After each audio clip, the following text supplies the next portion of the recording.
kita pada pagi hari ini. Sebelumnya kami perkenalkan, kami dari kelompok 1 yang saya sendiri yaitu Resti Handayani dan rekan saya Nisa Tiaksani. Saya Alan Mas Numerik. Saya Rahmat Prasongko. Saya Vera Sendiri. Jadi di sini kami akan mempresentasikan studi kasus kami tentang masalah ekonomi publik di bidang kesehatan. Untuk yang pertama itu adalah latar belakang.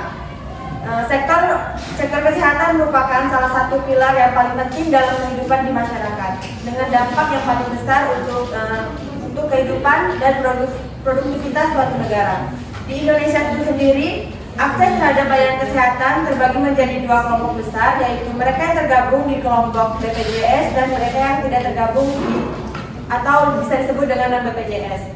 BPJS Kesehatan ini sebagai program pemerintah yang bertujuan untuk memberikan akses layanan kesehatan yang terjangkau bagi seluruh lapisan masyarakat, terutama untuk mereka yang rentan atau kurang mampu secara ekonomi. Meskipun demikian, kualitas dari sistem ini tidak terlepas dari berbagai permasalahan, baik dari segi kualitas pelayanan maupun keberlanjutan pembiayaan. Pelayanan kesehatan merupakan faktor yang paling penting dalam peningkatan derajat kesehatan di seluruh dunia, karena setiap orang itu mempunyai hak atau kesempatan dalam memperoleh pelayanan yang bermutu. Untuk program BPJS ini telah tersebar di seluruh rumah sakit yang ada di Indonesia. Salah satunya yaitu Rumah Sakit Umum Daerah M. Yunus, Kota Bengkulu. Rumah sakit ini memberikan pelayanan dua kelompok pasien tersebut ini, menjadi salah satu tempat mencerminkan perbedaan akses dan kualitas pelayanan antara pasien BPJS dan non-BPJS. Persoalan ini muncul pertanyaan mengenai keberlanjutan sistem pelayanan kesehatan di tingkat rumah sakit, yaitu adanya perbedaan tarif, pembiayaan, serta sumber daya yang tersedia dapat mempengaruhi kualitas pelayanan dan efisiensi operasional rumah sakit tersebut. Selanjutnya, saya akan membahas tentang rumusan masalah dari studi kasus kami, yaitu pertama adalah bagaimana sih peran pemerintah ini dalam meningkatkan kualitas layanan BPJS dan non-BPJS. Yang kedua, apa saja kelemahan pemerintah untuk mengatasi masalah ini. Yang ketiga, ada apa saja kekuatan pemerintah untuk mengatasi ini. Dan yang keempat, ada solusi yang dapat diterapkan untuk mengatasi perbedaan perlakuan antara pasien BPJS dan non-BPJS. Dan yang terakhir, ada apa saja sih persyaratan yang harus dipenuhi agar solusi yang ditawarkan dapat berhasil. Materi selanjutnya akan disampaikan oleh Anissa. Kepada Anissa, saya persilakan. Saya akan membahas tentang pembahasan yaitu peran pemerintah dalam meningkatkan kualitas layanan BPJS dan non-BPJS. Yang pertama itu ada biaya layanan kesehatan. Pemerintah berperan dalam meningkatkan kualitas layanan BPJS dan non-BPJS melalui subsidi, efisiensi anggaran serta dampaknya terhadap kesejahteraan masyarakat. Pada BPJS menggunakan skema yang menentukan biaya pengobatan berdasarkan diagnosis pasien, sedangkan non-BPJS harus membayar sesuai tarif layanan rumah sakit. Tanpa BPJS, masyarakat miskin beresiko kesulitan mengakses layanan kesehatan. Yang kedua itu ada subsidi pemerintah dalam sistem BPJS. Pemerintah memberikan subsidi sebesar 46 triliun untuk membantu sekitar 96 juta peserta PBI. Namun subsidi ini masih menghadapi tantangan besar, salah satunya adalah defisit BPJS. Yang ketiga itu ada efisiensi anggaran dan tantangan keuangan. Defisit BPJS ini disebabkan oleh beberapa faktor, diantaranya rendahnya iuran peserta dibandingkan beban klaim. Yang kedua itu ada kecurangan dalam pengajuan klaim serta kurangnya kontrol terhadap biaya layanan kesehatan. Kemudian itu ada dampak terhadap kesejahteraan masyarakat. Pada dampak ini ada dampak positif dan dampak negatifnya. Untuk dampak positif, BPJS terkait dari peningkatan kesejahteraan masyarakat dengan mengurangi resiko kemiskinan akibat biaya kesehatan yang tinggi. Namun ada juga dampak negatifnya seperti antrian panjang, sistem rujukan yang berbelit, keterbatasan obat dan fasilitas, serta perlakuan perbedaan antara pasien BPJS dan non-BPJS.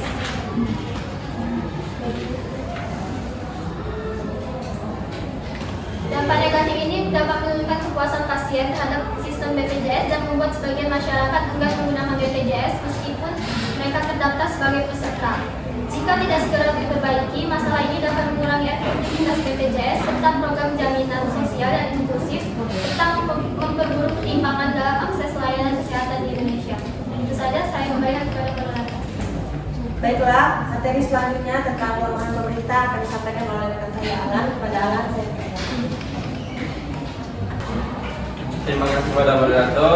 Selanjutnya yaitu kelemahan pemerintah dalam kasus ini. Kelemahan pemerintah dalam kasus ini ada 7. 1.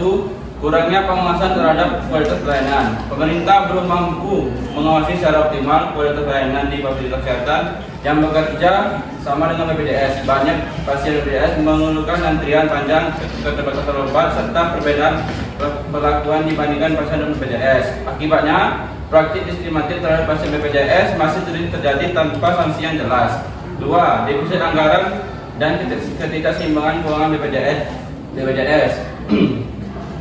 BPJS terus mengalami defisit karena iuran peserta tidak sebanding dengan beban klaim.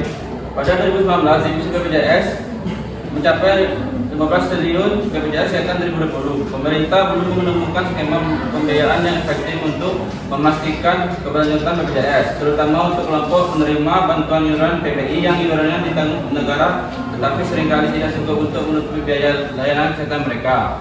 3. Sistem rujukan yang berbelit dan tidak efisien. Salah satu kelemahan utama dalam sistem BPJS adalah prosedur rujukan yang panjang dan kompleks yang sering menyulitkan pasien. Banyak pasien yang harus berpindah dari puskesmas ke rumah sakit rujukan hanya untuk mendapatkan layanan yang tertentu, menyebabkan keselamatan dan penanganan penyakit. Pemerintah belum berhasil menyederhanakan sistem ini agar lebih cepat dan efisien. 4. Administrasi yang lambat dan tidak terintegrasi. Sistem administrasi BPJS di banyak rumah sakit masih manual dan belum sepenuhnya terintegrasi secara digital, yang menyebabkan antrian panjang dan keterlambatan pelayanan. 5. Minimnya insentif bagi tenaga medis.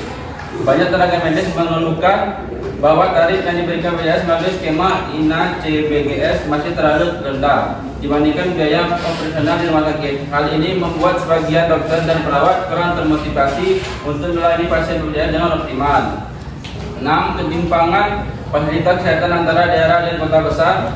Pelayanan BPJS di kota-kota besar lebih baik dibandingkan daerah terpencil yang sering kekurangan tenaga medis dan fasilitas kesehatan. Banyak pasien di daerah harus melakukan perjalanan jauh hanya untuk mendapatkan pelayanan rujukan karena keterbatasan rumah sakit yang menerima pasien BPJS. 7. Kurangnya sosialisasi hak dan kewajiban peserta BPJS. Masih banyak masyarakat yang belum memahami hak dan kewajiban mereka sebagai peserta BPJS, termasuk prosedur klaim, batasan layanan yang ditanggung, serta cara mendapatkan rujukan yang benar. Kurangnya sosialisasi ini menyebabkan banyak peserta BPJS merasa kecewa menganggap BPJS tidak memberikan layanan yang seharusnya mereka dapatkan. Selanjutnya saya kembali ke moderator. Terima kasih kepada Alan. Selanjutnya materi kekuatan pemerintah akan disampaikan oleh rekan saya Rahmat. Kepada Rahmat, saya persilakan. Terima kasih kepada moderator. Selanjutnya terdapat 7 poin kekuatan pemerintah dalam kasus yang kami bahas. Pertama yaitu 1. Dukungan regulasi yang kuat dan perlindungan hukum. Pemerintah punya aturan hukum yang kuat untuk menjalankan BPJS, jadi semua warga dijamin mendapatkan layanan kesehatan dari negara. Aturan ini juga dasar agar sistem BPJS bisa terus diperbaiki supaya lebih baik ke depannya. Yang kedua yaitu subsidi pemerintah untuk peserta penerima bantuan iuran atau PBI.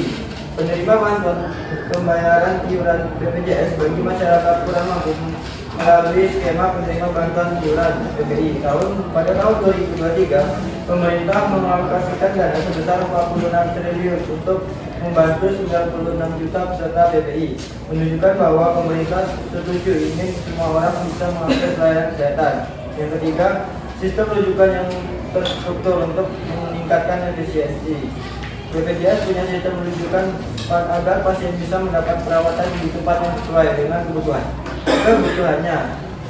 Meskipun dianggap rumit, sistem ini membantu mengurangi antrian dan bebas dan beban rumah sakit besar yang sering penuh.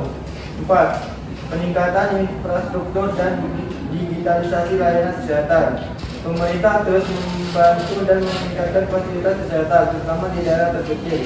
Lewat dana alokasi khusus atau DAK, BPJS juga mulai menggunakan teknologi digital seperti mobile BKN agar pelayanan lebih cepat dan antrian di rumah sakit berkurang. 5. Skema pembayaran kinerja BPJS yang mengontrol biaya kesehatan. Pemerintah memakai sistem pembayaran kinerja BPJS atau Indonesian Cash Based Group yang menentukan tarif tetap untuk setiap jenis penyakit. Ini mencegah rumah sakit mengeluarkan biaya yang tidak perlu dan memastikan penggunaan dana BPJS lebih efisien. Yang keenam yaitu dukungan dari pemerintah dan dari daerah. Selain pemerintah pusat, banyak pemerintah daerah juga ikut membantu dengan menambah anggaran untuk pelayanan BPJS, terutama untuk memastikan rumah sakit daerah siap menerima pasien BPJS. Dan yang terakhir yaitu evaluasi dan perbaikan kebijakan secara berkala. Pemerintah selalu mengevaluasi dan memperbaiki kebijakan BPJS, termasuk soal tarif iuran dan layanan yang ditanggung. Misalnya pada tahun 2022, pemerintah menyesuaikan iuran BPJS agar sesuai dengan kondisi ekonomi dan kebutuhan layanan kesehatan nasional. Juga saya sampaikan kepada moderator. Terima kasih kepada Rahmat. Materi selanjutnya yaitu kondisi dan syarat keberhasilan akan disampaikan oleh rekan saya Vera. Kepada Vera saya persilahkan. Baik, terima kasih moderator. Selanjutnya solusi yang ditawarkan di praktik sendiri. Yang pertama yaitu peningkatan kualitas SDM kesehatan. Tenaga dan kesehatan ini perlu mengikuti pelatihan secara rutin agar bisa memberikan pelayanan yang lebih baik dan adil kepada semua pasien. Yang kedua yaitu penyederhanaan prosedur administrasi. Sistem administrasi yang lebih cepat dan digital itu bisa mengurangi antrian panjang serta mempercepat pelayanan. Yang ketiga yaitu ada pengawasan dan evaluasi berkala. Pemerintah perlu membentuk tim khusus untuk mengawasi kinerja tenaga medis dan administrasi agar tidak ada diskriminasi dalam pelayanan. Selanjutnya yang keempat yaitu memberikan edukasi dan sosialisasi kepada masyarakat. Nah, masyarakat ini perlu diberi pemahaman tentang hak dan kewajiban mereka sebagai peserta BPJS agar tidak terjadi kesalahpahaman. Selanjutnya yaitu ada persyaratan yang harus dipenuhi agar solusi bisa berhasil mengatasi permasalahan. Yang pertama yaitu adalah ketersediaan anggaran yang cukup. Anggaran yang memadai diperlukan untuk meningkatkan fasilitas kesehatan, melatih tenaga medis dan memperbaiki sistem administrasi. Namun saat ini dana sektor kesehatan ini masih terbatas. Yang kedua yaitu ada sistem pengawasan yang efektif. Diperlukannya tim pengawas yang rutin mengawasi kinerja tenaga medis dan administrasi. Sayangnya pengawasan masih lemah dan kurang transparan sehingga banyak keluhan pasien yang tidak terselesaikan dengan baik. Yang ketiga yaitu ketersediaan SDM yang kompeten dan profesional. Pelatihan bagi tenaga kesehatan itu sangat penting agar mereka bisa memberikan pelayanan yang baik dan adil. Namun, jumlah tenaga medis yang terlatih ini masih terbatas dan kesejahteraan mereka juga perlu diperhatikan agar bisa bekerja dengan optimal. Yang keempat ada sistem administrasi yang terintegrasi dan efisien. Digitalisasi data pasien dan percepatan klaim BPJS ini bisa mempercepat pelayanan. Sayangnya, sistem administrasi di Rumah Sakit Dr. M. Yunus ini masih rumit dan belum sepenuhnya terintegrasi secara digital. Yang kelima yaitu edukasi dan kesadaran masyarakat. Edukasi tentang hak dan kewajiban peserta BPJS itu sangat penting agar masyarakat memahami prosedur layanan kesehatan. Namun, edukasi yang diberikan ini masih kurang sehingga banyak orang yang belum tahu cara mendapatkan layanan yang seharusnya mereka terima. Baik, itu saja saya kembalikan ke moderator. Baik, itulah presentasi dari studi kasus kami tentang masalah ekonomi publik di bidang kesehatan. Bagi teman-teman yang ingin bertanya, kami persilahkan. Bertanya, saya perwakilan dari kelompok 2 ingin bertanya tentang pemerintah telah melakukan berbagai upaya untuk meningkatkan kualitas layanan BPJS seperti subsidi dan sistem rujukan. Seberapa efektif upaya-upaya tersebut dan apa indikator keberhasilannya? Terima kasih. Izin bertanya, saya Fadila Fitri Ananda dari kelompok 3. Seberapa realistis penyederhanaan administrasi BPJS melalui digitalisasi mengingat masih banyak daerah dengan keterbatasan infrastruktur teknologi? Izin bertanya. Perkenalkan, nama saya Yuni Lestari dari kelompok 4. Di sini saya akan bertanya kepada kelompok 1, yaitu apakah subsidi benar-benar membantu kelompok yang membutuhkan atau justru menciptakan tergantungan antara intervensi ekonomi? Nama saya Nurani Sanaja dari kelompok 5. Di sini saya ingin bertanya, apa langkah konkret yang bisa diambil pemerintah untuk meningkatkan insentif bagi tenaga medis dalam sistem BPJS? Terima kasih. Izin bertanya, perkenalkan, nama saya Nabila Amanda dari kelompok 6. Apa saja kelebihan dan kekurangan layanan kesehatan BPJS dibandingkan dengan non-BPJS? Izin bertanya pada kelompok 1. Pertanyaannya, apakah peningkatan kualitas SDM kesehatan melalui pelatihan tenaga medis sudah cukup untuk mengatasi permasalahan layanan kesehatan atau perlu strategi tambahan? Perkenalkan, nama saya Ansor Tangagi Pari, perwakilan dari kelompok 8. Pertanyaannya ialah bagaimana agar peserta BPJS dan non-BPJS agar mendapatkan layanan dan fasilitas yang sama, yang dimana kita tahu peserta BPJS untuk layanan dan fasilitasnya ada perbedaan. Itu saja, terima kasih. Baiklah, saya akan menjawab pertanyaan dari kelompok 2, yaitu pemerintah telah melakukan berbagai upaya untuk meningkatkan kualitas layanan BPJS seperti subsidi dan sistem rujukan.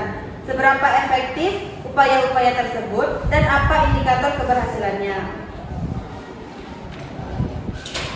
Untuk seberapa efektifnya layanan BPJS ini cukup efektif dalam memperluas akses layanan kesehatan. Namun masih ada tantangan dalam kualitas pelayanan, yaitu waktu tunggu dan keberlanjutan keuangan BPJS. Untuk indikator keberhasilannya itu ada 1, kepuasan peserta, yang dimana seberapa puas masyarakat terhadap pelayanan BPJS. Yang kedua, waktu tunggu layanan, yaitu pengurangan antrean pasien BPJS di fasilitas kesehatan. Yang ketiga, ada stabilitas keuangan BPJS, yaitu kemampuan BPJS membayar klaim tepat waktu tanpa defisit yang besar. Yang keempat, ada akses fasilitas kesehatan, yaitu jumlah rumah sakit dan klinik yang bekerjasama dengan BPJS. Dan yang terakhir, yaitu kualitas pelayanan medis, evaluasi terhadap tenaga medis, obat-obatan, dan efektivitas sistem rujukan. Jika indikator-indikator ini membaik, maka upaya pemerintah dapat dikatakan efektif. Baiklah, untuk kelompok 2, apakah jawaban dari kelompok kami dapat diterima? Bisa. Terima kasih. Selanjutnya pertanyaan yang kedua akan dijawab oleh rekan saya. Kepada Anissa, saya persilakan. Baik, saya akan menjawab pertanyaan dari kelompok 3. Pertanyaannya, seberapa realistis penyederhanaan administrasi BPJS melalui digitalisasi mengingat masih banyak daerah dengan keterbatasan infrastruktur teknologi? Penyederhanaan administrasi BPJS melalui digitalisasi adalah langkah yang realistis, tetapi tantangannya besar, terutama di daerah dengan keterbatasan infrastruktur teknologi. Untuk mengatasi hal ini, diperlukan solusi seperti peningkatan akses internet di daerah terpencil, penggunaan teknologi berbasis offline yang bisa sinkronasi saat terhubung ke jaringan, serta penyediaan layanan hybrid yang menggabungkan sistem digital dengan layanan manual bagi wilayah yang belum sepenuhnya siap. Dengan strategi dan dukungan infrastruktur, digitalisasi tetap bisa diterapkan secara efektif. Saya kembalikan kepada Nanda. Baiklah, inilah jawaban dari kelompok kami untuk pertanyaan dari kelompok 3. Apakah bisa diterima? Bisa. Selanjutnya pertanyaan dari kelompok 4 akan dijawab oleh rekan saya, yaitu Alan. Pada Alan, saya persilakan. Baiklah, saya akan menjawab pertanyaan dari kelompok 4. Pertanyaannya, mengapa dalam beberapa kasus pasien BPJS harus antri lebih lama dibandingkan pasien umum? Apa yang menyebabkan ini bisa terjadi? Jawabannya yaitu pasien BPJS sering antri lebih lama karena 1. Sistem rujukan berjenjang yang memperpanjang proses. 2. Kuota layanan harian yang membatasi jumlah pasien BPJS. 3. Tarif BPJS lebih rendah sehingga rumah sakit cenderung memprioritaskan pasien umum. 4. Proses administrasi BPJS lebih panjang dibanding pasien umum. 5. Jumlah pasien BPJS lebih banyak sementara kapasitas rumah sakit terbatas. Saya kepada moderator. Baiklah, itulah jawaban dari kelompok kami. Untuk pertanyaan dari kelompok 4, apakah bisa diterima? Bisa. Selanjutnya pertanyaan kelompok 5 akan dijawab oleh Rahmat. Pada Rahmat, saya persilakan. Baiklah, saya akan menjawab pertanyaan dari kelompok 5. Pertanyaannya yaitu, apakah peningkatan kualitas SDM kesehatan melalui pelatihan tenaga medis sudah cukup untuk mengatasi permasalahan layanan kesehatan atau perlu strategi tambahan? Jawabannya yaitu pemerintah bisa mengambil langkah-langkah untuk meningkatkan insentif tenaga medis dalam sistem BPJS. Yang pertama yaitu menaikkan tarif jasa medis BPJS agar sesuai dengan beban kerja dan biaya operasional. Yang kedua, mempercepat proses klaim dan pembayaran untuk menghindari perlambatan honor tenaga medis. Yang ketiga, memberikan insentif berbasis kinerja agar tenaga medis lebih termotivasi meningkatkan layanan. Yang keempat, menambah insentif bagi tenaga medis di daerah terpencil, termasuk tunjangan dan fasilitas tambahan. Yang kelima, meningkatkan anggaran BPJS agar insentif tenaga medis bisa lebih baik dan sistem tetap berkelanjutan. Dan yang terakhir yaitu meningkatkan perlindungan tenaga medis dari segi hukum, jaminan kesehatan dan lingkungan kerja. Saya kembalikan kepada moderator. Baiklah, itulah jawaban dari kelompok kami untuk pertanyaan dari kelompok 5. Apakah bisa diterima? Bisa. Selanjutnya pertanyaan kelompok 6 akan dijawab oleh rekan saya Vera. Pada Vera, saya persilakan. Baiklah, saya akan menjawab pertanyaan dari kelompok 6. Pertanyaannya yaitu, apa saja kelebihan dan kekurangan layanan kesehatan BPJS dibandingkan dengan non-BPJS? Kelebihan BPJS dibandingkan dengan non-BPJS yaitu yang pertama, biayanya lebih murah. Yang kedua, cakupannya luas. Yang ketiga, menjaga kesehatan semua warga.